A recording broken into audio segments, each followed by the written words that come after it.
मध्य प्रदेश विधानसभा चुनाव में 3 केंद्रीय मंत्रियों को उतारने के बाद सूत्रों के हवाले से खबर है कि राज्य में बीजेपी बिना मुख्यमंत्री पद के चेहरे के ही चुनाव में उतरेगी। ये अटकलें राज्य में विधानसभा चुनाव के लिए पार्टी की दूसरी लिस्ट जारी होने के बाद लगाई जाने लगी, जबकि मुख्यमंत्री शिवराज सिंह चौहान चौथी बार राज्य की कमान संभाल रहे हैं।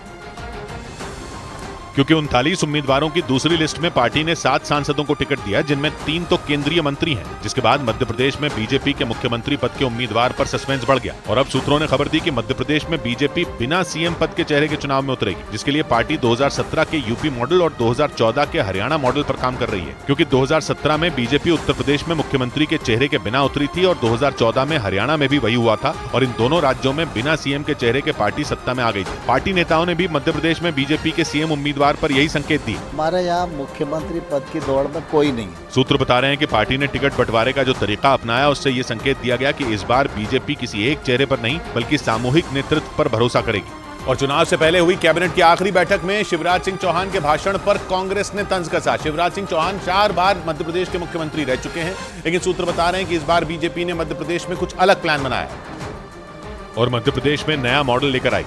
सूत्र बता रहे हैं कि नए मॉडल के तहत पार्टी शिवराज सिंह चौहान के चेहरे पर चुनाव नहीं लड़ेगी। इस बीच शिवराज सिंह चौहान ने चुनाव से पहले आखिरी कैबिनेट बैठक की, जिसके बाद उन्होंने अपने इस कार्यकाल में सहयोग के लिए अधिकारियों का शुक्रिया अदा किया और बीती बातें याद करने लगे।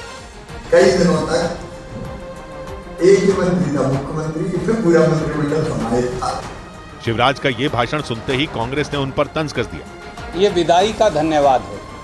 2018 के विधानसभा चुनाव में बीजेपी की सीटें कांग्रेस से कम आई थी, लेकिन सिंधिया के साथ आने के बाद शिवराज सिंह चौहान फिर से मुख्यमंत्री बन गए थे, क्योंकि 230 सीटों वाली मध्य प्रदेश विधानसभा में बीजेपी को 127 विधायकों का समर्थन मिल गया, जबकि चुनाव में 114 सीटें जीतने वाली कांग्रेस के पास केवल 96 विधायक बच गए थे। उधर मध्य प्रदेश में चुनाव के लिए टिकट मिलने पर पार्टी नेता कैलाश विजयवर्गीय का दर्द छलक उठा। कैलाश विजयवर्गीय को बीजेपी ने इंदौर 1 विधानसभा सीट से टिकट दिया, लेकिन उन्होंने जाहिर कर दिया कि वो टिकट मिलने से खुश नहीं है, क्योंकि वो चुनाव नहीं लड़ना चाहते। इंदौर 1 से टिकट मिलने के बाद वो इंदौर के बड़े गणपति के दर्शन करने पहुंचे, जहां से उन्होंने चुनाव अभियान की शुरुआत। लेकिन इस दौरान लोगों से बात करते हुए उनका दर्द छलक उठा। लड़ने की इच्छा ही नहीं, एकदम 1% भी इच्छा नहीं। बड़े नेता हो गए, अब हाथ जोड़ने का जाएंगे। नाखुश होने के पीछे कैलाश विजयवर्गीय ने दलील दी कि वो संगठन के लिए काम करना चाहते हैं। जिस रास्ते पर मैं पिछले 10 साल से चल रहा हूँ, वहाँ चुनाव लड़ाने के लिए जा रहा हूँ।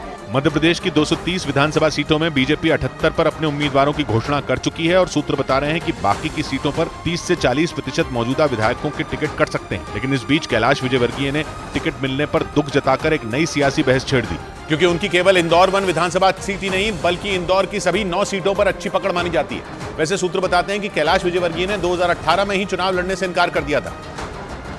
हालांकि 2018 में उनके बेटे आकाश विजयवर्गीय को इंदौर 3 से टिकट मिला था और वो वहां से जीते थे, लेकिन इस बार पार्टी ने इंदौर की 9 में 3 सीटों पर चुनाव जीत चुके कैलाश विजयवर्गीय पर दांव खेला, क्योंकि सूत्र बता रहे हैं कि कैलाश विजयवर्गीय को टिकट देकर पार्टी ने इंदौर की 9 सीटों समेत मालवा निमाड़ की 66 सीटों पर निशाना साधा, क्योंकि इन सीटों पर कैलाश विजयवर्गीय की अच्छी पकड़ मानी जाती है। माना जा रहा है कि इसीलिए उन्हें मैदान में उतारा गया और पार्टी नेता कैलाश विजयवर्गीय की नाखुशी पर नपा-तुला जवाब देते नजर आए।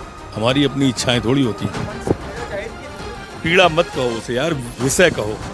मालवा निमाड़ की जिन 66 सीटों पर 2013 में बीजेपी ने 56 पर जीत हासिल की थी, 2018 में उन्हीं 66 में केवल 28 उसके खाते में आई थी और कांग्रेस को 35 सीटें मिली थी, जिसे मध्य प्रदेश में कांग्रेस की सरकार बनने की सबसे बड़ी वजह माना गया था।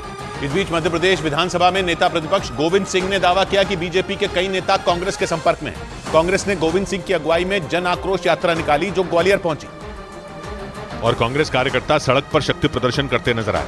मध्य प्रदेश विधानसभा में नेता प्रतिपक्ष गोविंद सिंह ने पार्टी कार्यकर्ताओं की अगुवाई की, जिसके बाद उन्होंने बीजेपी पर निशाना साधा, साथ ही बीजेपी में बड़ी टूट का दावा भी कर डाला। भगदड़ मची है भाजपा में, रोजाना 1-2 नेता पार्टी छोड़ रहे हैं। गोविंद सिंह को मध्य प्रदेश कांग्रेस का कद्दावर नेता और ग्वालियर चंबल में कांग्रेस का सबसे बड़ा चेहरा माना जाता है, लेकिन वो तब विवादों में आ गए थे जब जुलाई में उन्होंने नरोत्तम मिश्रा से मुलाकात की थी, लेकिन अब वो बीजेपी में भगदड़ का दावा कर रहे हैं।